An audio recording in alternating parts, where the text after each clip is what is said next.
Sifat tugas itu beda-beda. Setiap tugas membutuhkan orang dengan keahlian atau bakat yang juga beda-beda. Coba dalam Al-Quran. Apa contohnya coba?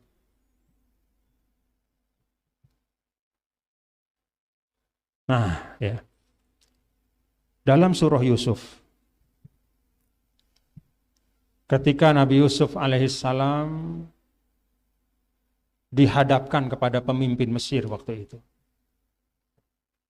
Lalu istilahnya dibukakan kesempatan untuk mau jadi apa? Apa Melinda? Kira-kira begitu. Apa kata Sayyidina Yusuf alaihissalam? Qala ja'alni ala khazainil ardi. Ya. Inni hafizun alim.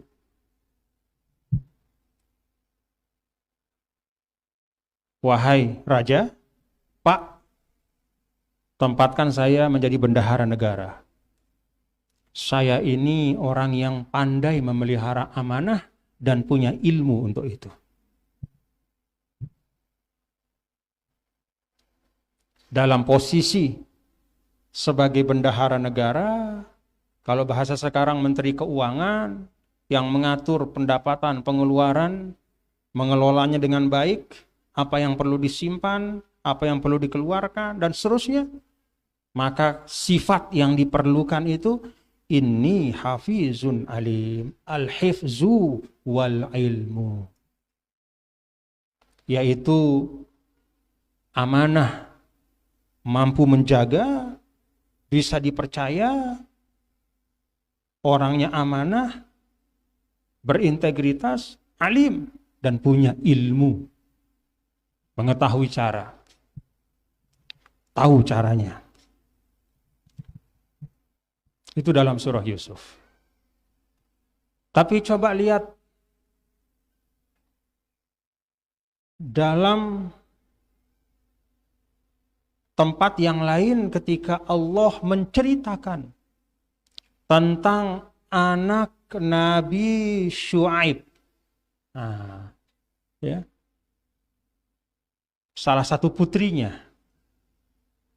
Kan di situ diceritakan oleh Al-Quran bagaimana ada dua putri Nabi Syuaib itu antri mengambil air, tapi mereka selalu terdorong ke belakang karena banyak orang-orang laki yang lebih kuat. Jadi terpinggirkan, tidak bisa mendekat ke sumber air. Akhirnya datanglah Nabi Musa alaihissalam.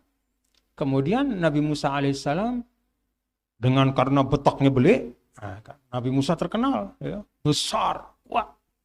Akhirnya dibantulah dua anak Nabi Syuaib maju ke depan sampai ke pinggir sumur dapat ambil air di mata air. Lalu pulang dua putri itu ke bapaknya dan menceritakan, Pak, tadi ada orang, anak muda lah kira-kira, membantu kami sehingga kami bisa dapat air ini. Lalu salah seorang dari dua putri itu mengatakan kepada bapaknya, kita kan butuh air setiap hari.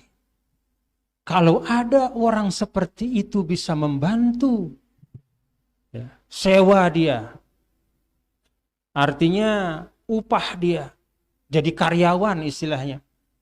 Untuk bisa membantu setiap hari. Maka itu akan lebih baik untuk kita, Pak. Apa kata putri Nabi Syuaib?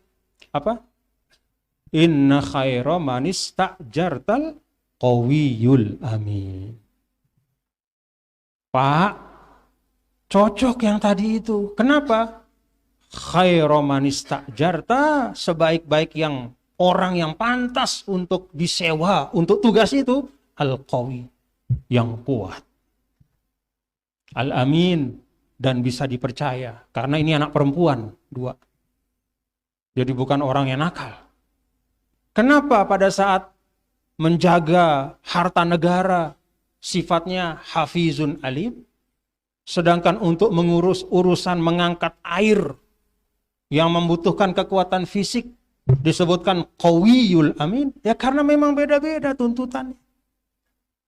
Kalau urus uang, ya yang diperlukan yang memang jago, amanah, punya ilmu, walaupun betaknya beci, atau bahkan walaupun dia betak, ya. Atau bahkan dia tidak bisa bergerak di kursi roda pun misalnya, tapi dia hafizun alim, boleh. Istilahnya begitu. Tapi kalau ngambil air di sumur, rebutan sama orang-orang kuat, tidak cukup sekedar amanah dan berilmu. Karena itu tidak bisa selesai dengan otak saja, harus ada otot di situ. Ya. Bagaimana mau diilmukan, mau diberdebatkan, mau diceramahi kalau sedang rebutan ngambil air? Sama kayak orang lagi rebutan mau cium Hajar Aswad. Bisa ceramah bapak-bapak, Assalamualaikum warahmatullahi wabarakatuh, mohon izin saya mau cium ya, sila bapak-bapak minggir dulu. Kan enggak mau dia. Siapa yang mau? Udah plak sama orang.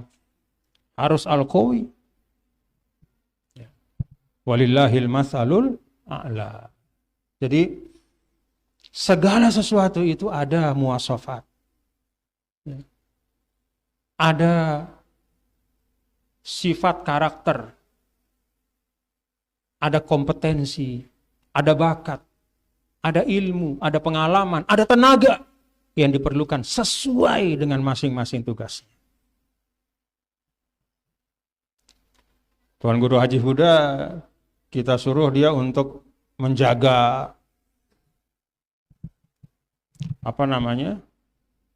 pakai seragam misalnya, jaga di depan, cocok enggak? Enggak cocok. Kecil badannya. Ya. Stop, nggak mau orang stop. Ini bapak ini kecil badan. Cari yang besar badannya.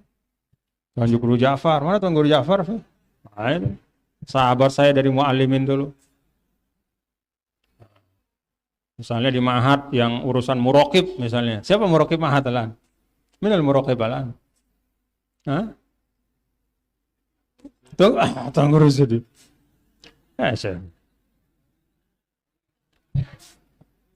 Muraqib itu kan inspektur kalau bahasa pemerintahannya, inspektorat.